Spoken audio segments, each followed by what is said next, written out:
So welcome everybody to another week of Turning Towards Life with Justin and Lizzie from Thirdspace. We're here again. It's a Sunday morning here in the UK, and I can feel my deep, deep gladness, Lizzie, to be in this conversation one more time. And I want to say welcome to everyone. There's so many different ways in which you're joining us. So in all the different ways that you're here with us, welcome. This is the 222nd week of our project, I think. Anyway, I liked the symmetry of the numbers, so it felt good to say that we're still doing this so far into this. I called it a project, Lizzie, but it's a practice, isn't it? It's a path that we're walking together. And what we're going to do is this week is exactly what we've done every week, which is to take a wonderful life-giving source, some words that Lizzie you've brought into our field, and then open up into a conversation with one another. Who knows where it will go? It will go somewhere. And as I was saying to someone this week, it's really it's a practice in receiving. It's a practice in receiving the source and receiving ourselves and one another. Mm-hmm. And to everyone who's with us, we know that that's what you're doing too, is receiving this and then having it change you or shape you or inspire you or open something in you. So thank you for doing that. I want to say just one thing by way of sort of invitation, which is many of you are part of our Facebook group, and you're all welcome to join our Facebook group. Just search for Turning Towards Life. But we also have this lovely website, turningtowards.life. And if you head over there, you can, if you want, put your email address in and get an email each week with the source and the imagery and links to both the audio and the video of this conversation. So it's Turning Towards Life direct into your inbox, which is something relatively new that we've been doing. So I wanted to make sure you know about that. And Lizzie, thank you for doing this, for being so faithful to this path that we're walking together. Thank you, Justin. It's a very lovely intro to us all. And we're on episode 222, like you just said, and it reminds me that Vesper, my little one, is 2, as you know. And whenever I say, how old are you? She always says 22. Which just reminded me of the kind of the goodness of the 2s, because it's just easy to say that 22. So yeah, I don't know if you can hear all the kerfuffling behind me, but Vesper's slamming doors. And anyway, so yeah, I'm, as always, deeply grateful for this marker in the week of being together, Justin. So thank you for all of your being here as well, and our mutual, I think it's become kind of ingrained now. Like everyone in my family knows, everyone in the system knows. Like, Lizzie has to do this thing on Sunday morning. And wherever we are, everyone galvanizes themselves towards it. So when I show up here, it's not just me showing up, it's all the things that have to happen wherever I am. But everyone knows it's what happens on a Sunday morning. So I'm really grateful for everything as well in your system and mine that allows us to be here. It's very generous. So there's one thing I wanted to say about this today. What was it? Oh, I think it will come up just as we're talking, actually. But it's to do with the way that this is being received in the world and the conversations I have about it. And when people talk to me about other things, this always comes up in it. So I'm feeling the centrality of this in the rest of everything that happens in Thirdspace as well, and being in appreciation of that. And today we have a poem by Nina Sims, who is our dear friend and colleague in all of this Thirdspace business. And I'm going to read it, and you can read it, Justin, and we'll see where this goes. But just to say thank you to Nina for being a person who expresses just the way that she does, and what a huge invitation I find her writing to me. And we're going to share this with everyone today. So this is called There Are Days When. There are days when I'm bored rigid by my singular story. I wear it like a prize or a prison. Who might this soul be if it had been sown in different soil? I long to forsake my temperate fields for exotic climes. Of course I do. But how small a leap an opposite is. The same story niftily rebranded. A story of endless wants, of this but not that, of this feeling, not this feeling but that one, not this father but that one, not this lover but that one, not this job but that one, not this loss but no, not that one either. Perhaps there are days when this soul seed carried by the elements and watered with love can grow a host of stories, stories of endless vows, of this and this. Yes, this joy and this sorrow. Yes, this adventure and this homecoming. Yes, this freedom and this constraint. Yes, this loss, and yes, this one too. A host of stories beyond compare, beyond comparison. Thank you, Lizzie. So I'm going to read this too, with my huge thanks to Nina for writing this and being a co-conspirator in everything that we do, and for being so generous, Nina, with your language and your gifts. And for everyone who's listening, one of the ways to get to meet Nina at some point, if you want to, is head over to wearethirdspace.org and see all the different events and programs that we put on over there, particularly around coaching, because it's a wonderful way to come into Nina's presence. But here we have you, Nina, in your words this morning, and maybe just for all of us, take a moment to settle and soften and receive this.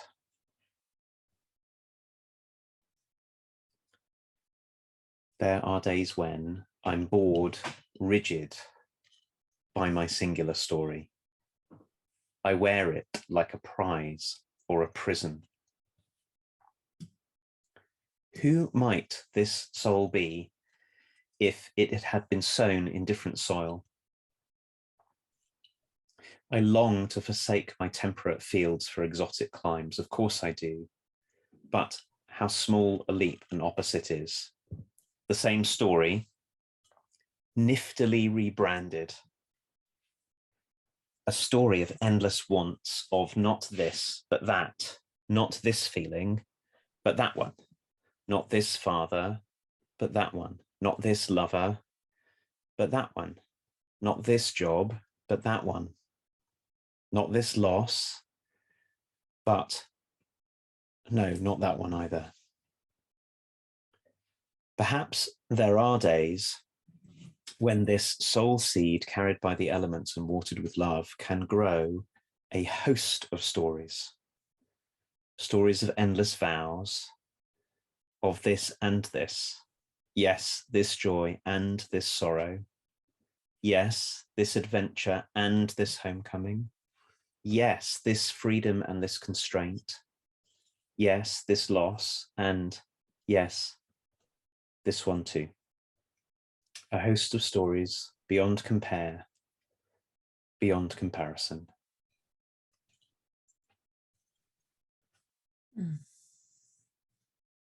Thanks, Justin.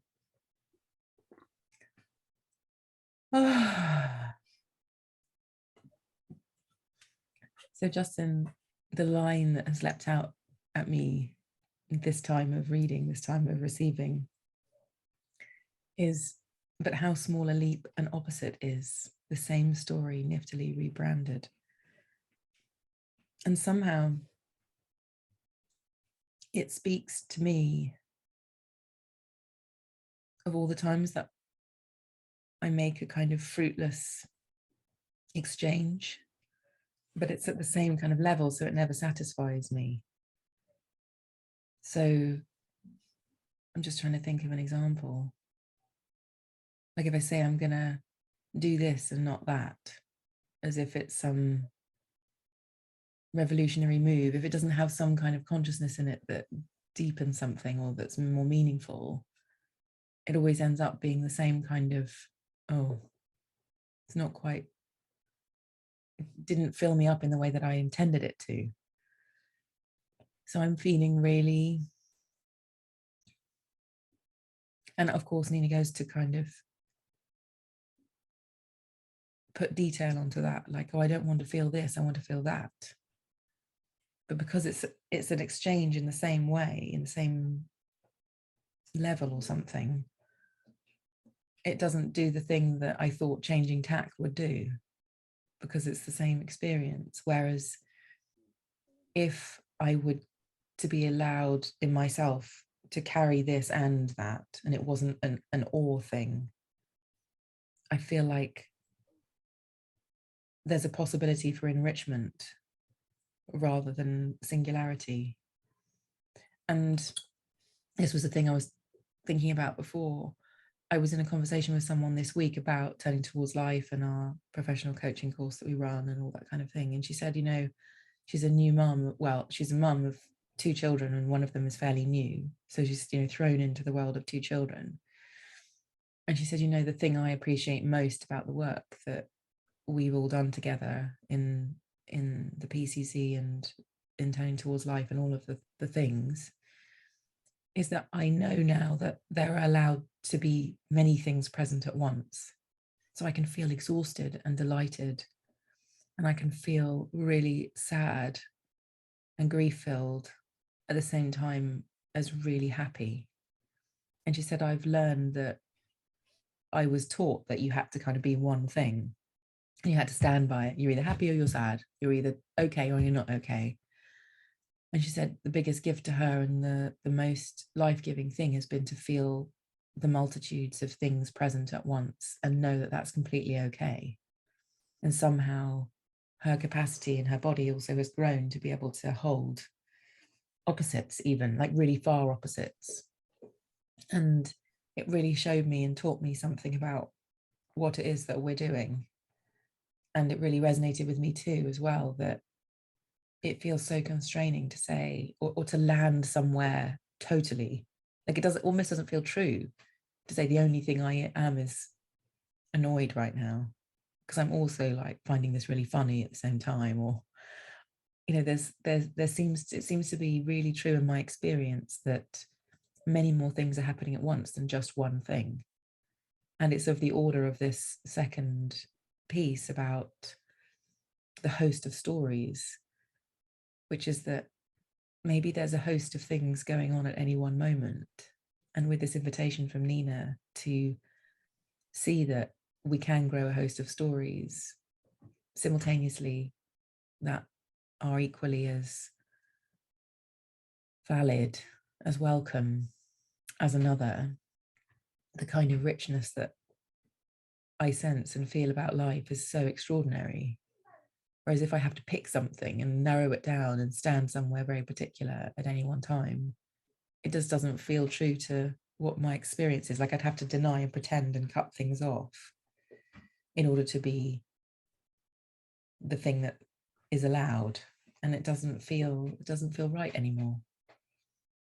Mm. Seems to me, actually, the phrase that was coming up, Lizzie, whilst you were talking, is one from my own tradition, from the Jewish tradition. The ancient rabbis talk about cultivating. I think I've said this. I'm sure I said this to you. May have said this on Turning Towards Life. Cultivating a many-chambered heart. Yeah. Which is exactly this. It's our capacity to say yes to this joy and to this sorrow and this adventure and this homecoming.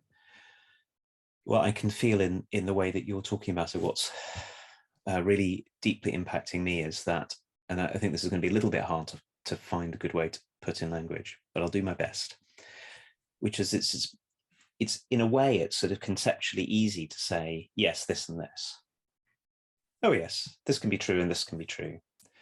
But to really, as Nina is inviting us to really live right in the midst of multiple stories and possibilities, to allow ourselves to be, not just to hold them as an idea, but to be shaped by them and to participate in them, to be involved in them, to feel our joy and our sorrow at the same time, is a different thing from the intellectual move of being able to say, well, there's what seems true to you over there and what seems true to me over here, and somehow I can entertain the possibility that there might be truth in both of them. That's a useful step, but really being able to feel right in the midst of our lives that there's always more than one story here. Mm. That's the deepening move, it seems to me, the liberating move. And I speaking about this from the inside of my own experience right now, because I also notice how easy it is to forget the second half of this. So I will so very often have the strong sense that there's a particular something that's true about me and my life and the relationships I'm in the middle of, and how things are going, and what my life is for, and where it's pointing. And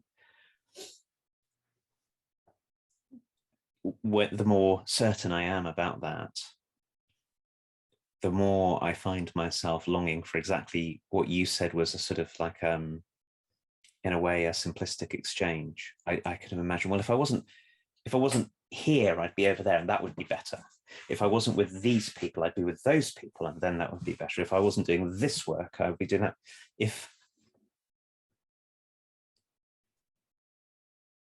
And that story has two really problematic effects. So one is it reinforces the sense that there is just one story, that somehow I have to get out of this story, I have to escape it. Or I think more commonly for me, I'm stuck in this. And I've also got all kinds of explanations about how I got stuck in feeling so sad or so afraid or so whatever. So then this revolutionary invitation that you were just talking about, that I know that is, I love that what you were saying, that it's at the heart of our work. It's at the heart of turning towards life, and it's at the heart of the coaching that we're teaching and that we practice and the communities we make. Is there's a host of stories, and I'm just going to pick really specifically on Nina's language here. There's a host of stories that we can grow and water, that can be life-giving stories, which are all, at least to start with, of the form, yes, this and this. I am both terribly sad or terribly afraid, and there's something in me and of me that is not that, in which something else can grow. Or when I'm sure that one thing is true about you, Lizzie, whatever it is, particularly if it's something that seems like so easy to miss one another by taking there to be one thing that's true about another person. Yeah. When we can grow in ourselves life-giving, truthful stories about one another and about what's in between us, then something else can flourish. And it's not just, I suppose what I'm trying to reach for here is not just the act of going, oh yes, I know that there could be multiple stories. It's the living of and nourishing and watering other stories and living in the truth of them that makes this adventure and this homecoming that Nina talks about true at the same time. That feels more to me like a path that we walk, something that we get up to again and again and again, rather than something we just think about. Absolutely. Gosh, there's so many things to say. So right now there's multitudes in me of what I could say. They're all next to each other. There isn't one thing to say right now. And so I'm also not sure I can say the thing I feel most drawn towards, but I'll try. Which is that you were talking about relationship with others, where, many times I might think something about you where it's a really narrow view, and you're really mean, or you're unkind, or you don't know what you're talking about. I could have, and I think that's kind of the weird nature of feeling judgmental, is it's so narrowing of people. And certainly what happens to me is like I become blinkered to someone's beauty when I'm thinking that they're, I don't know, horrible to me or something. And of course, in that moment, there's so many things about a person, as you're saying. And to walk a path of of not believing everything we think is quite something. And it goes for the relationship between me and you. It really serves to not pigeonhole you and make you into something singular, because to you that's not a nice experience, because it's not true about you that you're just this one thing that I'm judging you for right now. It's just not true in your experience, because you know that you're 100 other things too, and you're probably not even thinking that I'm that thing, so you're feeling completely unseen. So in order for our relationship to survive, we have to practice seeing the multitudes. We have to practice saying, this is how I'm feeling about you right now, and I also know there's a hell of a lot more about you than maybe I don't know, and also maybe I do know, I'm just somehow forgetting it right now. But the discipline of remembering, self-remembering and other remembering, feels really important. So there's a relationship between you and I there. But the thing that just arose for me out of that was that when we can allow this joy and this sorrow to both be here, I feel like there's a way that the parts of us that are simultaneously welcomed then get to relate to each other in a different way. Like when only sorrow is allowed to be here, the joy is feeling that kind of oustedness, like it's not welcome. But if they're both allowed to be here, what does it mean for the different parts of us to be in relationship with each other? And if they can be in relationship with each other in the moment, right here, there's a possibility of a greater wholeness. Because just as you and I being in relationship really matters, the parts of me being in relationship to one another also really matters. Because of course, joy can put sorrow into perspective, and sorrow can be inside joy. And as we know, with the complexities of grief, love and loss are just a hair's breadth away from one another. Like they're in relation. They are, the truth of it is they are in relationship with one another. And so as we cultivate that for ourselves, that these different pieces of us can be present, it feels like we can live the richness of the possibility of humanness. And we watched a film last night, and this is what it felt like to me. Like it was a portrait of a lady on fire. And I was like, there were so many multitudes present in me that I felt were intended in the film, of grief and of loss and of love and of passion and of wanting and of deprivation and of being trapped. And it was all there. And it was so whole. You know, I experienced it as so whole. And it needed all of those things. It needed all of those things in order for this human to feel like it was the many-chambered, the mirror of the many-chambered heart that I have. And I haven't even really processed the film yet, so I haven't really spoken about it, but I'm also really at a loss as to how to talk about it because of how impactful it has been. And so that richness and that expression is, of course, isn't separate to me. And so this many-chambered heart thing that we have spoken about lots of times seems to me the most appropriate way of relating to our experience, because it is really complex. We're never one thing. You're never one thing. Our relationship is never one thing.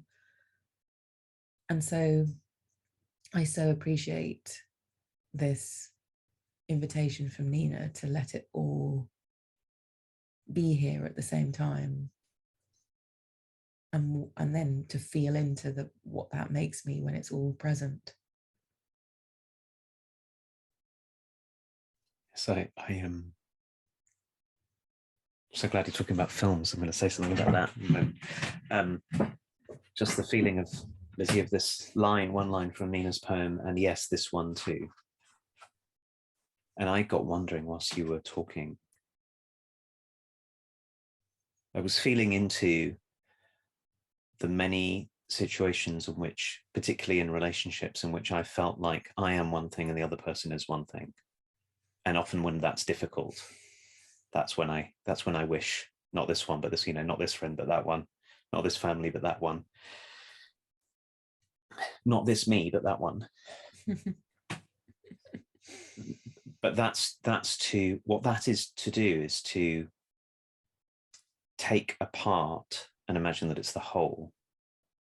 So if I feel like all that's here is my disappointment or my anger or my frustration, and if I feel like all that's there is your disapproval or disappointment, then what I'm doing is I'm taking a part of me and a part of you as the whole of me and the whole of you, and forgetting that there is a whole. Yeah. And that this, what we're talking about here, is the invitation into being in relationship to wholes, not parts. And when we can when we can open to the whole, I can feel the truth in what you're saying that I might not like if we're in a difficult situation, but also feel your care and your love and your excellence and your creativity and your depth and your confusion and your sadness and your joy, and I can feel all of that in me. Then we open into this host of stories. We can find out together that there are so many things going on here, so many processes of relationship going on here, and that what's most present to us right now, the one that's come forward most energetically, is just one of many. And that it's an act of remembering, and it's an act of reclaiming, and it's an act.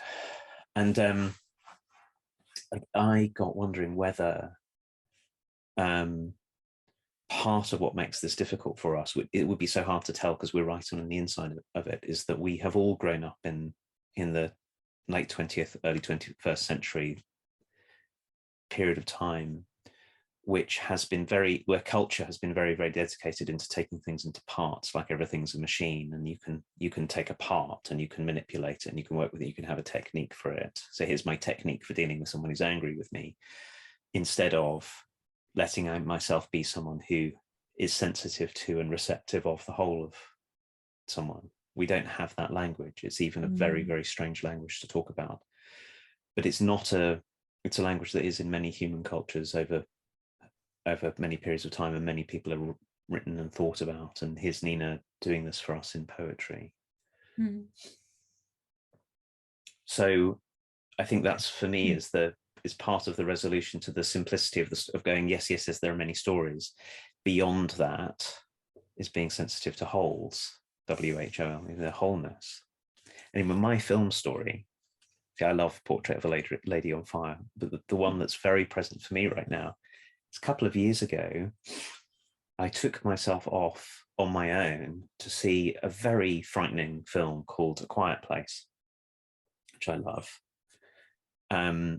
which presents itself as a film about, which is a terrifying film about an end of the world scenario in which everyone is fleeing from these very, very violent creatures that can hear but not see. And so everyone's having to learn to be very, very quiet so as not to get gobbled up by the monsters that are everywhere. It's terrifying. But it's also a film about love. It's about how we take care of one another. It's about how extraordinary it can be to receive love and care from one another, the ways in which we can look out for one another. And I remember going, because I was getting onto this thing that you're talking about, Liz, is that I could feel that the parts of me that I was most in contact with were already the terrified parts. And I wondered what would happen if I could go and be somewhere where I could feel that the terrified parts has their place, like they were honored because there were these frightening monsters. But could I at the same time do what Nina's inviting, which is to sit in the film and go, yes, this terror and this love, yes, this fear and this wonder that people make films, which are frankly extraordinary, and that we can sit and we can receive from one another these amazing creations. Could I let myself hold all of that simultaneously? And it was such an extraordinary experience to do this, to have my relationship with a film be a way that I got to practice exactly what Nina's asking us. Yes, this joy and this sorrow. So it's really got me wondering, as you're talking about, because of course there are places where we can practice this with people. We can go out into the garden or into the park and sort of go, yes, this, and we could feel our way into all the ands that are present. And we could sometimes practice this. Often it's in our relationship with people that we find the most difficulty in this, the most sort of heated difficulty. Maybe we could practice the invitation of Nina's poem. There's a way to practice it in relationship with whatever and whoever comes along. Yeah. Portrait of a Lady on Fire and A Quiet Place being two film examples, trees and streams and rivers and the things in our houses and the people that we meet on the bus that we don't even know. Can we feel into the yes, the this and this, just as we sit or stand alongside them or opposite them? My goodness, I can feel myself kind of expanding as we're talking. And it's like my many-chambered heart is not only many-chambered, but it's got like really big or something. Like I can feel the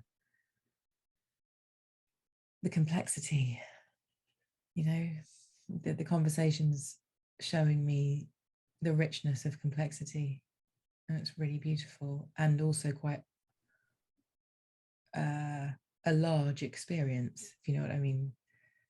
Like the thing about A Portrait of a Lady on Fire is it's so big inside of me right now that I don't even know how to distinguish out something to say. So I think it's also an amazing practice to even be able to say what's going on when there's all these multitudes in us happening at the same time. So I'm really glad to have a chance to try and do that with you, Justin, and wander in and find language where it feels difficult. So thank you. And just again to say thank you to Nina for inviting this and being a person whose heart is truly many, many chambered. And I know about Nina that she's one of the people that I could take anything to and she would be curious and interested in it rather than judgmental about it or have an opinion already. She'd genuinely be asking, oh, what's that? And so I think to have these many chambered hearts means that when someone comes along where one of those particular chambers is required, we can rely on it being there as an open chamber that has experience or feeling or openness towards many, many different things. So I'm really grateful for that. And thank you, Justin, as always, for wandering in here with me. It's very wonderful. And we're going to be back next week on Sunday again here live on Facebook, and of course you might be listening on Instagram or Spotify or wherever. And just to say thank you for being with us, thank you for being in the conversation with us. We've said it many times, but we're not alone here, Justin, are we? We can feel it with all the conversations we have outside of here and people who listen and watch, and it is quite something that we're building on number 222 as well. It feels significant somehow. So thank you everybody for being with us, and we will be seeing you next week again.